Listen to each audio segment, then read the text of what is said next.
Sa paghahangad nila na magpatong-patong na lunurin sa kaso at pagkasiraan ng Duterte, mukhang ito yung nangyayari. Lalong nagkakasilat-silat sila at nagkakahito-titot yung kanilang diskarte. Ito na lang pag-remand, isang sampal na to sa kanila. Inaasahan ba nila na ganito ang gagawin ng Senado?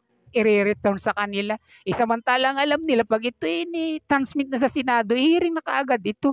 Kaya nga may portrait sila na ibinabati ko sa Senado. O hindi ba?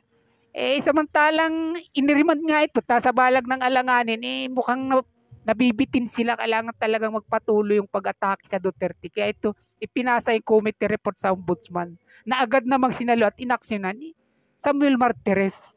Yan yung nangyari, mga kapinas, mga kabayan ko.